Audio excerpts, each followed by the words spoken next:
iyadoo dhawaanahanba guud ahaanba gobolka Sool iyo deegaanadiisa ay ka socotay diiwaangelinta codbixiyaasha Soomaaliland ayaa qaar ka mid ah ururada haweenka ee ku dhaqan magaalada Laascaanood waxay cabashooyin xoogan ka muujiyeen diiwaangelinta ka socota gobolka Sool waxayna carabaabeen in waqti xaadirkan loo baahnay in gobolka Sool laga hirgeliyo diiwaangelinta Soomaaliland iyagoona ku tilmaamay in diiwaangelintaasi tahay mid lagu qasbay shacabka ku dhaqan magaalada Laascaanood iyo guud ahaanba gobolka Sool haweenku waxay kaloo sheegeen in iyagu aaminsan yihiin mabda'a Khaatumo State waxaana hadalka haweenkani ku soo beegmaya xilli dhawaan maamulada Khaatumo iyo Soomaaliland uu wada hadal uga bilaamay deegaanka Caynabo oo ka tirsan gobolka Sool ayeeshay haweenkan waxay baaq dheer u direen beesha caalamka ee cid ka soo danaysa arrimaha bulshada iyagoona ku baaqay in diiwaangelinta ka socota gobolka Sool aanay hayn mid xilligan bulshadu ay diyaar u tahay balse dadkan ay aaminsan yihiin nidaamka Soomaali weyn kanaan jooga waa durdurkii Laascaanood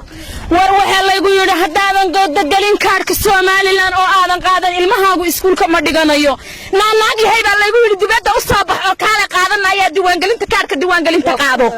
war waa ku dambe laygu yiri bal hadeega war waana la khalday caruuri waana la khalday oo dumarku waana la khalday oo dadkii waa la khalday oo ciidankii SNM ee jamhadda aba khasab iyo cudud nagu qabsatay waxaas noo bahdilay oo noo gumeeyay ragga yaga raacay ee aqbalay ee saa u daba dhaxdhaxlay musharaxiinta isku sheegaya ee saddexda bilood la siiyay ee xilka lagu magacaabay war miyaana rag lahayn war miyaana tal lahayn war miyaana cudud lahayn war miyaana ciidan lahayn dibbiyaha daarad Ismaaciil miyaana ka dhalan aanu ka hadlaynaa halkaas ugu soo baxnay gabiga hoostiisa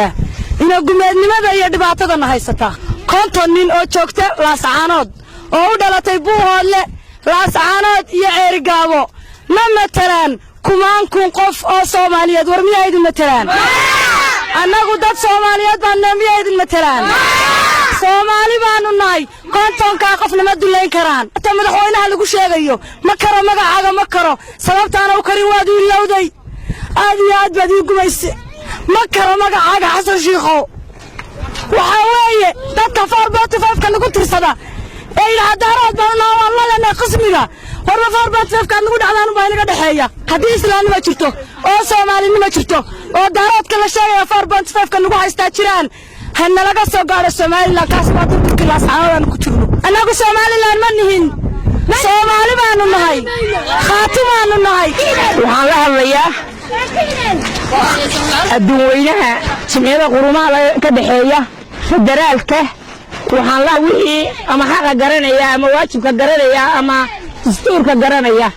annagu waxaanu nahay Khaatumo oo dadkoodii maxaa deegaanka ee dhaqameedka intay soo qaadeen oo waraaqo ku soo qaadeen oo waxa waxay u leeyihiin iyo waxay technical yihiin ba soo garab dhigo ku soo galbiyay laamiga iyaga uu isaga codaynaya oo ugu ridaya oo annagii sakaaya dhigaya oo aan shaqal toona aan ku lahayn guriga yagi iyo dalka yagi iyo deegaanka yagi raayid baanu ka noqonnay la ilaaha illa allah muhammadur rasuulullah nolosha ma haysata horana looma arag dibna looma maqlay waxa weeye annagu Soomaaliland ma nihin kuwa soo dhaweeyana ma nihin kuwa u galbiyana ma nihin kuwa u bariistoontana ma nihin nin iska tagaa oo iska yimaada oo iska hadla oo iska socdaahina annaga nama matalo weeye Soomaaliland iska baan celin kari waayeen intii taalkayaa waxay dareynayaan waa deegaanka iyagoodii waa daaqsintoodii miya magaalo meel laba Soomaaliland nooma dhaafin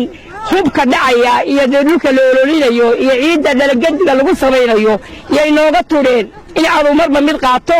iyo inay hub dabada nabad qabto la laayo dadka iyagu intaas ragayo faraha dib uga laabtay waxa weeye ninka gaariga wada haduu telefoon silahayn gaariga wadi maayo oo ka iskuulkaada waxay yiraahdeen haduu telefoon silahaysan oo san anaga qoorsi oo naga doosan iskuulka aadi maayo waxaan Khaatumo State gobolka Sool Laascaanood